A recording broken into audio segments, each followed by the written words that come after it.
ಎಲ್ಲರಿಗೂ ನಮಸ್ಕಾರ. ನಮ್ಮ ಲ್ಯಾಕ್ಸ್ ಬೆಂಗಳೂರು ಪ್ರಸ್ತುತಪಡಿಸುವ ದ ಹಿಂದೂ ಸುದ್ದಿ ವಿಶ್ಲೇಷಣೆಗೆ ತಮಗೆಲ್ಲ ಸ್ವಾಗತ. ಇಂದು ನಾವು 1 ಜನವರಿ 2024 ಬೆಂಗಳೂರು ಎಡಿಷನ್ ನ್ಯೂಸ್ ಪೇಪರನ್ನು ನೋಡಲಿದ್ದೇವೆ. ಆರ್ಟಿಕಲ್ಗಳಿಗೆ ಹೋಗೋದಕ್ಕೆ ಮುಂಚೆ ಎಲ್ಲರಿಗೂ ನಮ್ಮ ಲ್ಯಾಕ್ಸ್ ಬೆಂಗಳೂರು ವತಿಯಿಂದ ಹೊಸ ವರ್ಷದ ಹಾರ್ದಿಕ ಶುಭಾಶಯಗಳು. ಈಗ ಈ ದಿನದ ಆರ್ಟಿಕಲ್ಗಳನ್ನು ನೋಡೋಣ.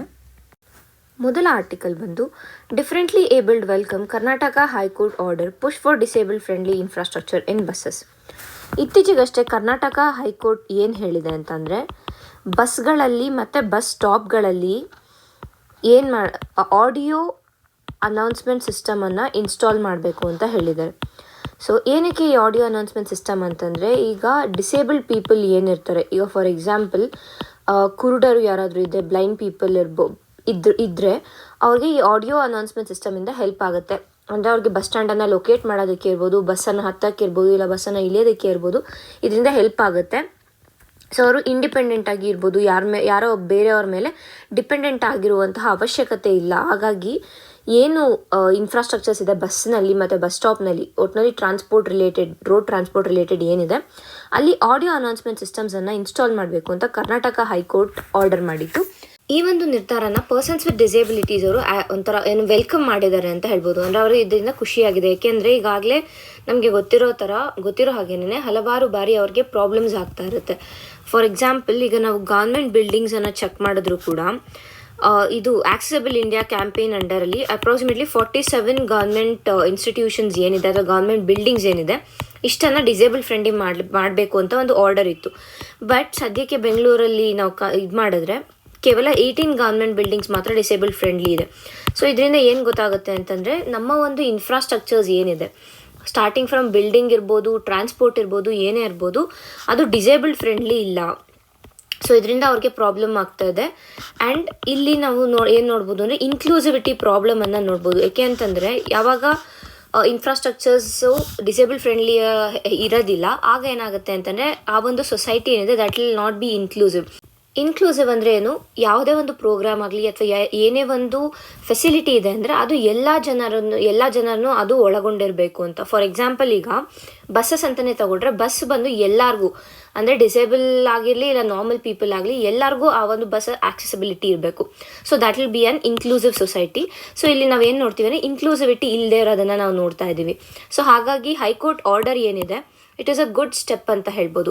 ಇದು ನಮಗೆ ಎಕ್ಸಾಮಲ್ಲಿ ಯಾವ ರೀತಿಯಾಗಿ ಹೆಲ್ಪ್ ಆಗುತ್ತೆ ಅಂತ ಅಂದರೆ, ನಮ್ಮ ಮೇನ್ಸ್ ಆನ್ಸರ್ ರೈಟಿಂಗಲ್ಲಿ ಪರ್ಸನ್ಸ್ ವಿತ್ ಡಿಸೇಬಿಲಿಟಿ ಏನಾದರೂ ಅದಕ್ಕೆ ರಿಲೇಟೆಡ್ ಆಗಿರುವಂತಹ ಕ್ವೆಶನ್ಸ್ ಬಂತು ಅಂತಂದರೆ, ಈ ಒಂದು ಏನು ಇದೆ ಅಂದರೆ ಇಲ್ಲಿ ಪ್ರಾಬ್ಲಮ್ ಏನು ಅಂದರೆ ಅವರ ಆಕ್ಸೆಸಿಬಿಲಿಟಿ ರಿಲೇಟೆಡ್ ಪ್ರಾಬ್ಲಮ್ ಇರ್ಬೋದು, ಅವರ ಇನ್ಕ್ಲೂಸಿವ್ ಇಲ್ಲದೆ ಇರೋದಿರ್ಬೋದು, ಮತ್ತು ಸೊಲ್ಯೂಷನಲ್ಲಿ ಆಡಿಯೋ ಅನೌನ್ಸ್ಮೆಂಟ್ ಸಿಸ್ಟಮ್ ಅನ್ನ ಇರ್ಬೋದು, ಇದನ್ನು ಕೊಡೋದ್ರ ಮುಖಾಂತರ ನಮ್ಮ ಒಂದು ಆನ್ಸರ್ನ ಎನ್ರಿಚ್ ಮಾಡ್ಕೋಬೋದು. ಆ ಒಂದು ನಿಟ್ಟಿನಲ್ಲಿ ನಾವು ಇವತ್ತು ಈ ಆರ್ಟಿಕಲ್ನ ನೋಡಿದ್ದೀವಿ. ಮುಂದಿನ ಆರ್ಟಿಕಲ್ ನೋಡೋಣ. Learning lessons, flight crew all over the world need better training for rare emergencies. ಇತ್ತೀಚೆಗಷ್ಟೇ ಏನಾಯಿತು ಅಂತಂದರೆ, ಸೌತ್ ಕೊರಿಯಾದಲ್ಲಿ ಒಂದು ಫ್ಲೈಟ್ ಕ್ರ್ಯಾಶ್ ಆಯಿತು. ಅದು ಆಲ್ಮೋಸ್ಟ್ ಲ್ಯಾಂಡಿಂಗ್ ಟೈಮಲ್ಲಿ ಇದು ಕ್ರ್ಯಾಶ್ ಆಯಿತು. ಸೊ ಇದು ಯಾಕೆ ಆಗಿದೆ ಅನ್ನೋದು ಇನ್ನೂ ಕ್ವೆಶನ್ ಮಾರ್ಕ್ ಇದೆ. ಏನಾಯಿತು ಅಂತ ನೋಡೋದಾದರೆ, ಈ ಮುವಾನ್ ಏರ್ಪೋರ್ಟ್, ಸೌತ್ ಕೊರಿಯಾ ಮುವಾನ್ ಏರ್ಪೋರ್ಟ್ ಏನಿದೆ, ಈ ಏರ್ಪೋರ್ಟ್ ಸುತ್ತಮುತ್ತ ಒಂದು ವೆಟ್ಲ್ಯಾಂಡ್ ಇದೆ. ಸೊ ವೆಟ್ಲ್ಯಾಂಡ್ ಅಂದ ತಕ್ಷಣ ನಮಗೆ ಅಲ್ಲಿ ಏನು ನೆನಪಾಗುತ್ತೆ, ಬರ್ಡ್ಸ್ ಜಾಸ್ತಿ ಇರುತ್ತೆ, ಪಕ್ಷಿಗಳು ಹೆಚ್ಚಿನ ಸಂಖ್ಯೆಯಲ್ಲಿ ನಾವು ನೋಡ್ಬೋದು. ಸೊ ಈ ಮುವಾನ್ ಏರ್ಪೋರ್ಟ್ ಏನಿದೆ, ಈ ಏರ್ಪೋರ್ಟು ವೆಟ್ಲ್ಯಾಂಡ್ ಸುತ್ತಮುತ್ತ ಇರೋದ್ರಿಂದ ಆ ಫ್ಲೈಟ್ಸ್ ಹತ್ತುವಾಗ ಇರ್ಬೋದು ಇಲ್ಲ ಇಳಿಯೋವಾಗ ಇರ್ಬೋದು, ಅಲ್ಲಿ ಹಲವಷ್ಟು ಪ್ರಾಬ್ಲಮ್ಗಳು ಆಗ್ತಾಯಿತ್ತು.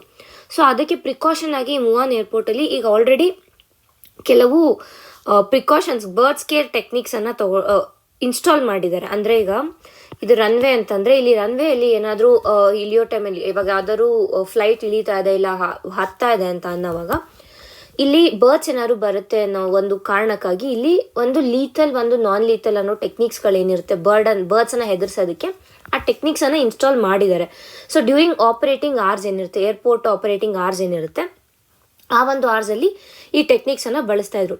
ಬಟ್ ಸ್ಟಿಲ್ ಏನಾಯಿತು ಅಂತಂದರೆ, ಇಲ್ಲಿ ಫ್ಲೈಟ್ ಆಕ್ಸಿಡೆಂಟ್ ಏನಾಯಿತು, ಫ್ಲೈಟ್ ಕ್ರ್ಯಾಶ್ ಏನಾಯಿತು, ಈ ಕ್ರ್ಯಾಶ್ ಆಗಿದ್ದು ಮುಖ್ಯ ಕಾರಣ ಬರ್ಡ್ಸಿಂದನೇ. ಅಂದರೆ ಯಾವುದೋ ಒಂದು ಬರ್ಡು ಫ್ಲೈಟ್ ಇಳಿಯೋ ಹೊತ್ತಿನಲ್ಲಿ ಫ್ಲೈಟ್ಗೆ ಹೊಡೆದಿರೋ ಕಾರಣ ಫ್ಲೈಟ್ ಏನಿದೆ ಅದರದ್ದು ಬ್ಯಾಲೆನ್ಸನ್ನು ಕಳ್ಕೊಳ್ಳುತ್ತೆ. ಸೊ ಕಳ್ಕೊಂಡು ಇದರಿಂದ ಕ್ರ್ಯಾಶ್ ಆಗಿದೆ ಅಂತ ಇಲ್ಲಿ ಹೇಳ್ತಾ ಇದ್ದಾರೆ. ಸೊ ಇವಾಗ ಇಲ್ಲಿ ಏನಕ್ಕೆ ಈ ಒಂದು ಟಾಪಿಕ್ ಇಂಪಾರ್ಟೆಂಟ್ ಆಗುತ್ತೆ ಅಂದರೆ, ಫಸ್ಟ್ ಪಾಯಿಂಟ್ ಬಂದು ಈ ರೀತಿಯಾದ ರೇರ್ ಎಮರ್ಜೆನ್ಸೀಸ್ ಬಂತು ಅಂದರೆ ಅದನ್ನು ಟ್ಯಾಕಲ್ ಮಾಡೋದು ಯಾವ ರೀತಿಯಾಗಿ ಅನ್ನೋದನ್ನು ಫ್ಲೈಟ್ ಕ್ರೂ ಏನಿರ್ತಾರೆ ಅವ್ರಿಗೆ ಹೇಳ್ಕೊಟ್ಟಿರ್ಬೇಕು. ಇಲ್ಲಿ ಏನಾಗಿದೆ ಅಂತಂದರೆ ಹಲವಾರು ಬಾರಿ ಏನಾಗುತ್ತೆ ಅಂತಂದರೆ ಈ ಟ್ರೈನಿಂಗ್ ಟೆಕ್ನಿಕ್ಸ್ ಏನಿರುತ್ತೆ, ಕ್ರೂ ಟ್ರೈನಿಂಗ್ ಟೆಕ್ನಿಕ್ಸ್ ಏನಿರುತ್ತೆ, ಈ ಟೆಕ್ನಿಕ್ಸ್ನ ಸರಿಯಾಗಿ ಹೇಳ್ಕೊಟ್ಟಿರಲ್ಲ ಒಂದು. ಮತ್ತು ಏನಾಗುತ್ತೆ ಅಂತಂದರೆ ಕೆಲವೊಂದು ಎಮರ್ಜೆನ್ಸೀಸಲ್ಲಿ ಯಾವ ರೀತಿಯಾಗಿ ಆ ಪ್ಯಾನಿಕ್ ಸಿಚುವೇಶನ್ ಕ್ರಿಯೇಟ್ ಆದಾಗ ಯಾವ ರೀತಿಯಾಗಿ ಅದನ್ನ ಹ್ಯಾಂಡಲ್ ಮಾಡಬೇಕು ಅನ್ನೋದು ಕೂಡ ಕ್ರೂಗಳಿಗೆ ಗೊತ್ತಿರೋದಿಲ್ಲ. ಇದರಿಂದ ಏನಾಗುತ್ತೆ, ಈ ರೀತಿಯಾದ ರೇರ್ ಎಮರ್ಜೆನ್ಸಿ ಅಥವಾ ಏನಾದ್ರು ಈ ಥರ ಕ್ರ್ಯಾಶಸ್ ಆಯಿತು, ಈ ಥರ ಏನಾದ್ರು ಆಕ್ಸಿಡೆಂಟ್ಸ್ ಆಯಿತು ಅಂತಂದರೆ ಅದನ್ನ ಯಾವ ರೀತಿಯಾಗಿ ಮ್ಯಾನೇಜ್ ಮಾಡಬೇಕು ಅನ್ನೋದು ಕೂಡ ಇಲ್ಲಿ ಗೊತ್ತಿರೋದಿಲ್ಲ. ಸೊ ಅದು ಒಂದು ಪ್ರಾಬ್ಲಮ್ ಆಯಿತು. ಮತ್ತು ಎರಡನೇ ಪ್ರಾಬ್ಲಮ್ ಏನು ಅಂದರೆ ಈ ಸೌತ್ ಕೊರಿಯಾದ ಏರ್ಪೋರ್ಟ್ ಏನಿದೆ, ಈ ಏರ್ಪೋರ್ಟಲ್ಲಿ ಒಂದು ಅನ್ಯೂಶುವಲ್ ಕಾಂಕ್ರೀಟ್ ವಾಲನ್ನು ಬಿಲ್ಡ್ ಮಾಡಿದ್ದಾರೆ. ಬಟ್ ಆ ಸೌತ್ ಕೊರಿಯಾದ ಒಂದು ಡಿಫೆನ್ಸಲ್ಲಿ ಅವ್ರು ಏನು ಹೇಳ್ತಾ ಇದ್ದಾರೆ ಅಂದರೆ ಈ ರೀತಿಯಾದ ಕಾಂಕ್ರೀಟ್ ವಾಲ್ ನಾವು ಹಲವಾರು ಕೊರಿಯನ್ ಏರ್ಪೋರ್ಟ್ಸ್ಗಳಲ್ಲಿ ನಾವು ಇಟ್ಟಿದ್ದೀವಿ, ಹಾಗಂತ ಎಲ್ಲ ಕಡೆಯಲ್ಲೂ ಇದೇ ರೀತಿಯಾದ ಆಕ್ಸಿಡೆಂಟ್ಸ್ ಆಗ್ತಾ ಇದೆ ಅಂತ ನಾವು ಹೇಳಲಿಲ್ಲ. ಸೊ ಈ ಕಾಂಕ್ರೀಟ್ ವಾಲಿಂದ ಏನು ಪ್ರಾಬ್ಲಮ್ ಇಲ್ಲ ಅಂತ ಅಂದ್ಬಿಟ್ಟು ಕೊರಿಯಾ ಡಿಫೆಂಡ್ ಮಾಡ್ಕೋತಾ ಇದೆ. ಬಟ್ ಏನಾಗುತ್ತೆ ಅನ್ನೋದನ್ನ ನಾವು ನೆಕ್ಸ್ಟ್ ಇನ್ವೆಸ್ಟಿಗೇಷನ್ ನಡೆದಾಗ ನಮಗೆ ಗೊತ್ತಾಗುತ್ತೆ. ಲೈಕ್ ಈ ಕಾಂಕ್ರೀಟ್ ವಾಲಿಂದನೂ ಏನಾದ್ರು ಪ್ರಾಬ್ಲಮ್ ಆಯಿತಾ ಅನ್ನೋದು ನಾವು ಕಾದು ನೋಡಬೇಕಾಗುತ್ತೆ. ಬಟ್ ಈ ಓವರ್ ಆಲ್ ಕೇಸಿಂದ ಏನು ನಮಗೆ ತಿಳಿಯುತ್ತೆ ಅಂತಂದರೆ ಭಾರತ ಈಗ ಏನು ಏರ್ ಟ್ರಾನ್ಸ್ಪೋರ್ಟನ್ನು ಇನ್ನಷ್ಟು ಡೆವಲಪ್ ಮಾಡ್ತಾ ಇದೆ ಮತ್ತು ಹಲವಾರು ಮಂದಿ ಏರ್ ಟ್ರಾನ್ಸ್ಪೋರ್ಟನ್ನು ಬಳಸ್ತಾ ಇರೋ ಒಂದು ನಿಟ್ಟಿನಲ್ಲಿ ಭಾರತ ಸೇಫ್ಟಿ ಪ್ರೋಟೋಕಾಲ್ಸನ್ನು ಮತ್ತಷ್ಟು ಅಂದರೆ ಸ್ಟ್ರಿಕ್ಟ್ ಮಾಡಬೇಕು ಒಂದು ಕಡೆ. ಮತ್ತು ಏನು ಕ್ರೂ ಟ್ರೈನಿಂಗ್ ಇದೆ ಆ ಕ್ರೂ ಟ್ರೈನಿಂಗನ್ನು ಕೂಡ ಎನ್ಹ್ಯಾನ್ಸ್ ಮಾಡಬೇಕು. ಅಲ್ಲಿ ಯೂಸ್ ಮಾಡೋ ಟೆಕ್ನಿಕ್ಸ್ ಇರ್ಬೋದು ಅಥವಾ ಅವರ ಒಂದು ಟ್ರೈನಿಂಗ್ ಪೀರಿಯಡ್ ಇರ್ಬೋದು ಅಥವಾ ಟ್ರೈನಿಂಗ್ ಎಫೆಕ್ಟಿವ್ನೆಸ್ ಏನಿದೆ ಇದನ್ನು ಮತ್ತಷ್ಟು ಇನ್ಕ್ರೀಸ್ ಮಾಡಬೇಕು. ಬಿಕಾಸ್ ಈಗ ಸದ್ಯಕ್ಕೆ 157 ಏರ್ಪೋರ್ಟ್ಸ್ ಆಪರೇಷನಲ್ ಏರ್ಪೋರ್ಟ್ಸ್ ಭಾರತದಲ್ಲಿ ಇದೆ. ಸೊ ಎಲ್ಲ ಏರ್ಪೋರ್ಟ್ಸಲ್ಲೂ ಈ ರೀತಿಯಾದ ಸೇಫ್ಟಿ ಪ್ರೋಟೋಕಾಲ್ಸ್ ಇರಬೇಕು ಮತ್ತು ಯಾವುದೇ ಒಂದು ಫ್ಲೈಟಲ್ಲಿ ಇರುವಂತಹ ಕ್ರೂಗಳಿಗೆ ಸರಿಯಾದ ಟ್ರೈನಿಂಗ್ ಕೊಡಬೇಕು. ವಿತೌಟ್ ಪ್ರಾಪರ್ ಟ್ರೈನಿಂಗ್ ಅವ್ರನ್ನ ಫ್ಲೈಟಲ್ಲಿ ಇಂಡಕ್ಟ್ ಮಾಡಬಾರ್ದು ಅನ್ನೋದು ಈ ಒಂದು ಆರ್ಟಿಕಲ್ನಲ್ಲಿ ನಮಗೆ ಸಿಗ್ತಾ ಇರುವಂತಹ ಇನ್ಫಾರ್ಮೇಷನ್ ಆಗಿದೆ. ಮುಂದಿನ ಆರ್ಟಿಕಲ್ ನೋಡೋಣ. COP29 climate finance and it's optical illusion. ಇತ್ತೀಚೆಗಷ್ಟೇ COP29 ಎಲ್ಲಿ ನಡೀತು? ಬಾಕು, ಅಜರ್ಬೈಜಾನಲ್ಲಿ ನಡೀತು. ಸೊ ಇದರ ಮುಖ್ಯ ಏಮ್ ಇತ್ತು, ಗೋಲ್ ಏನಿತ್ತು ಅಂದರೆ ಕ್ಲೈಮೇಟ್ ಫೈನಾನ್ಸ್ ಏನಿದೆ ಇದರ ಕುರಿತಾಗಿ ಒಂದು ನಿರ್ಧಾರನ ತಗೋಬೇಕಂತ ಬಂದಿತ್ತು. ಬಟ್ ಆ್ಯಕ್ಚುಲಿ ಏನಿತ್ತು ಅಂತಂದರೆ ಈ ಒಂದು ಇದರಲ್ಲಿ 1.3 ಟ್ರಿಲಿಯನ್ ಬೈ 2030 ಇಷ್ಟನ್ನ ಮೊಬಿಲೈಸ್ ಮಾಡಬೇಕು ಫಾರ್ ಡೆವಲಪಿಂಗ್ ಕಂಟ್ರಿ ಅಂತ ಹೇಳಿದ್ದು. ಬಟ್ ಇದಕ್ಕೆ ಬದಲಾಗಿ ಏನು ಒಪ್ಕೊಂಡಿದ್ದಾರೆ ಡೆವಲಪ್ಡ್ ಕಂಟ್ರೀಸ್ ಅಂತಂದರೆ $300 ಪರ್ ಆ್ಯನಮ್, ಒಂದು ಇಯರ್ಗೆ $300 ಕೊಡ್ತೀವಿ ಬೈ 2035 ಅಂತ ಹೇಳ್ತಾ ಇದ್ದಾರೆ. ಸೊ ಇಲ್ಲಿ ನಮಗೆ ಏನು ಬೇಕಾಗಿತ್ತು ಮೇನ್ ಫೈನಾನ್ಸಿಂಗ್. ಈ ಒಂದು ಫೈನಾನ್ಸಿಂಗ್ನ ಪ್ರಾಬ್ಲಮ್ಸ್ ಅಂದರೆ ಈ ಇಷ್ಟು ಶಾರ್ಟೇಜ್ ಆಯಿತು ಅಂದರೆ ಏನೇನು ಪ್ರಾಬ್ಲಮ್ ಆಗುತ್ತೆ ಅನ್ನೋದನ್ನ ನಾವು ಈ ಹಿಂದಿನ ಆರ್ಟಿಕಲ್ಗಳಲ್ಲಿ ನೋಡಿದ್ದೀವಿ. ಸೊ ಇಲ್ಲಿ ಏನು ಮಾತಾಡ್ತಾ ಇದ್ದಾರೆ ಅಂತಂದರೆ ಈಗ 1991ನಲ್ಲಿ ಆದಂತಹ 1994 ಬಂದಂತಹ UNFCC ಏನು ಪ್ರೋಟೋಕಾಲ್ ಇದೆ, ಕನ್ವೆನ್ಷನ್ ಏನಿದೆ, ಇದರ ಆರ್ಟಿಕಲ್ 4 ಕ್ಲಾಸ್ 7 ಕೂಡ ಈ ಕ್ಲೈಮೇಟ್ ಫೈನಾನ್ಸ್ ಬಗ್ಗೆ ಮಾತಾಡ್ತಾರೆ ಒಂದು ಕಡೆ. ಮತ್ತು 2015 ಪ್ಯಾರಿಸ್ ಅಗ್ರಿಮೆಂಟ್ ಏನಿದೆ, ಪ್ಯಾರಿಸ್ ಅಗ್ರಿಮೆಂಟಲ್ಲೂ ಕೂಡ ಆರ್ಟಿಕಲ್ 9 ಕ್ಲಾಸ್ 1 ಏನಿದೆ ಇದು ಕೂಡ ಕ್ಲೈಮೇಟ್ ಫೈನಾನ್ಸ್ ಬಗ್ಗೆ ಮಾತಾಡುತ್ತೆ. ಸೊ ಒಟ್ಟಾರೆ ಏನು ಇಲ್ಲಿ ಅಂದರೆ climate finance is an important part of climate change ಇರ್ಬೋದು ಅಥವಾ ಡೆವಲಪಿಂಗ್ ಕಂಟ್ರೀಸ್ ಅಥವಾ ಏನು ಕ್ಲೈಮೇಟ್ ಚೇಂಜನ್ನು ರೆಡ್ಯೂಸ್ ಮಾಡೋದಕ್ಕೆ ನಾವು ಹೆಲ್ಪ್ ಮಾಡಬೇಕು ಅಂತ ಇದ್ದೀವಿ, ಅದಕ್ಕೆ ಮುಖ್ಯವಾದ ಒಂದು ಕಾಂಪೊನೆಂಟ್ ಅಂದರೆ ಕ್ಲೈಮೇಟ್ ಫೈನಾನ್ಸ್ ಅಂತ ನಾವು ಹೇಳ್ಬೋದು. ಬಟ್ ಏನಾಗ್ತಾ ಇದೆ ಅಂತಂದರೆ ಆ್ಯಕ್ಚುಲಾಗಿ 2009 ಏನು ಹೇಳಿದ್ರು ಡೆವಲಪ್ಡ್ ಕಂಟ್ರೀಸ್ ಏನು ಹೇಳಿದ್ರು ಅಂದರೆ ಡೆವಲಪಿಂಗ್ ಕಂಟ್ರೀಸ್ಗೆ ಅಪ್ರಾಕ್ಸಿಮೇಟ್ಲಿ 100 ಬಿಲಿಯನ್ ಪರ್ ಇಯರ್ ಕೊಡ್ತೀವಿ ಅಂತ ಹೇಳಿದರು. ಬೈ 2020 ಇಷ್ಟನ್ನು ನಾವು ಕೊಡ್ತೀವಿ ಅಂತ ಹೇಳಿದರು. ಬಟ್ ಇದನ್ನ ಅವರು ಕಂಪ್ಲೀಟ್ ಫುಲ್ಫಿಲ್ ಮಾಡಿದ್ರು 2022 ಅದನ್ನ ಎಕ್ಸ್ಟೆಂಡ್ ಮಾಡ್ಕೊಂಡು ಹೋದರು. ಸೊ ಇದು ಫಸ್ಟ್ ಒನ್. ಆ್ಯಂಡ್ ಆಲ್ಸೋ 2020 ಬೇರೆ ರೀತಿಯಾದ ಕ್ಲೈಮೇಟ್ ಚೇಂಜ್ ನೀಡ್ಸ್ ಇರುತ್ತೆ. ಬಟ್ 2022 2 ಇಯರ್ಸ್ ಡಿಲೇ ಆಯಿತು ಅಂದರೆ ಅಲ್ಲೂ ಕೂಡ ಮತ್ತಷ್ಟು ಆ ಡಿಮ್ಯಾಂಡ್ಸ್ ಏನಿರುತ್ತೆ ಆ ಡಿಮ್ಯಾಂಡ್ಸ್ ಹೆಚ್ಚಾಗಿರುತ್ತೆ. ಬಟ್ ಇಲ್ಲಿ ಕೊಡ್ತಾ ಇರೋ ಅಮೌಂಟ್ ಸೇಮ್ ಇದೆ, ಬಟ್ ಇಲ್ಲಿ ಡಿಮ್ಯಾಂಡ್ ಹೆಚ್ಚಿದೆ. ಸೊ ಸಪ್ಲೈ ಡಿಮ್ಯಾಂಡ್ ಮಿಸ್ ಮ್ಯಾಚನ್ನು ನಾವು ನೋಡ್ತೀವಿ. So this is one problem. ಅಂದರೆ ಡೆವಲಪಿಂಗ್ ಕಂಟ್ರೀಸ್ಗೆ ಕೊಡ್ತಾ ಇರುವಂಥ ಫೈನಾನ್ಸ್ ಏನಿದೆ that is not sufficient for reducing climate change ಅನ್ನೋದನ್ನು ನೆನ್ಪಿಟ್ಕೋಬೇಕು.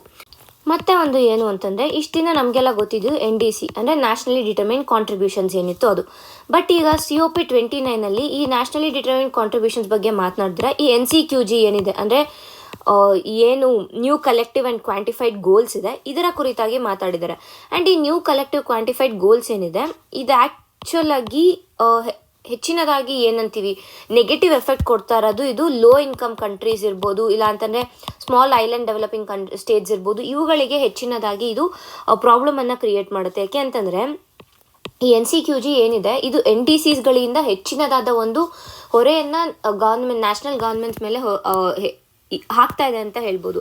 ಫಾರ್ ಎಕ್ಸಾಂಪಲ್ ಈಗ NDCಯಲ್ಲಿ ಏನಾದರೂ ಏನಂತೀವಿ ಬೈ 2070 ನಾವು ನೆಟ್ ಝೀರೋ ಎಮಿಷನ್ ಮಾಡ್ತೀವಿ ಅಂತೇಳಿ NCQGಯಲ್ಲಿ ಇದನ್ನ ರೆಡ್ಯೂಸ್ ಮಾಡಿ 2050ಗೆ ನೀವು ನೆಟ್ ಝೀರೋ ಹೋಗಬೇಕು ಅಂತ. ಸೊ ಈ ರೀತಿಯಾದ ಏನದು ಗೋಲ್ಸನ್ನು ಚೇಂಜ್ ಮಾಡಿರುವ ನಿಟ್ಟಿನಲ್ಲಿ ಏನಾಗುತ್ತೆ ಅಂತಂದರೆ it becomes difficult for developing countries to cope up with that.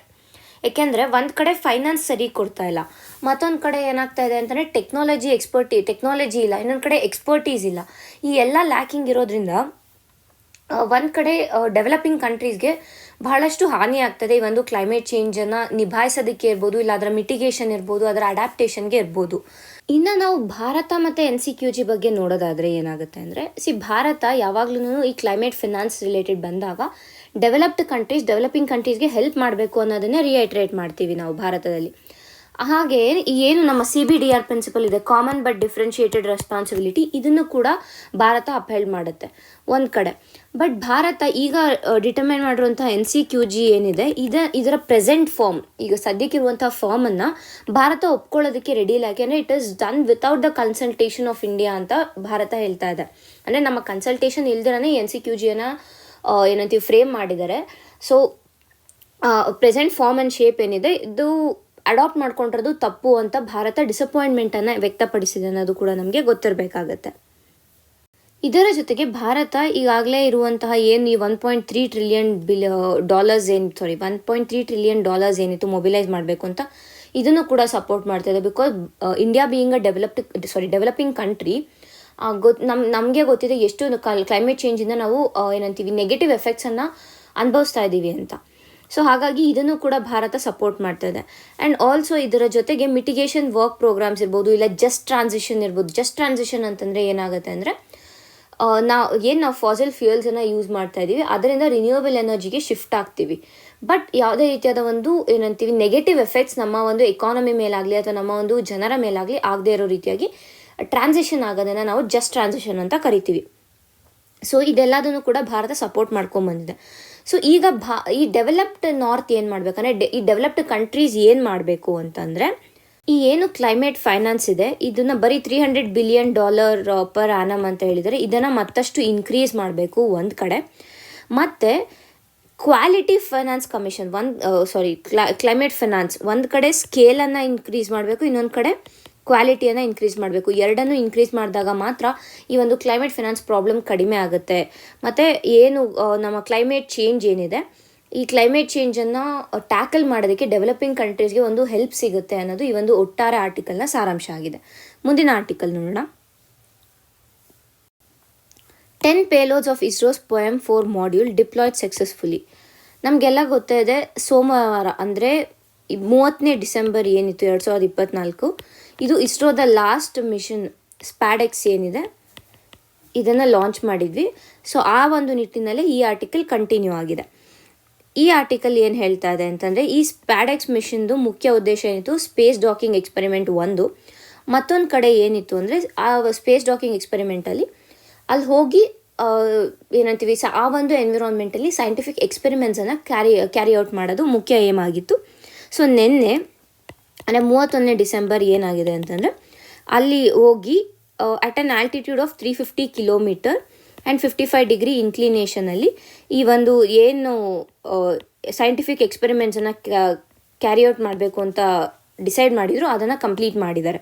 So this is a success of ISRO ಅಂತ ಹೇಳ್ಬೋದು.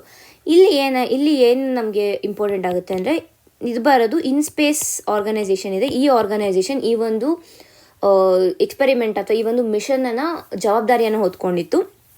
ಇಲ್ಲಿ ಇನ್ಸ್ಪೇಸ್ ಏನಿದೆ ಇದು ಬಂದು ಈ ಏನು ಕೊಲಾಬ್ರೇಷನ್ ಪ್ರೈವೇಟ್ ಸೆಕ್ಟರ್ ಮತ್ತು ಇಸ್ರೋ ಮಧ್ಯೆ ಕೊಲಾಬರೇಷನನ್ನು ಈ ಒಂದು ಇನ್ಸ್ಪೇಸ್ ಎನ್ಕರೇಜ್ ಮಾಡುತ್ತೆ.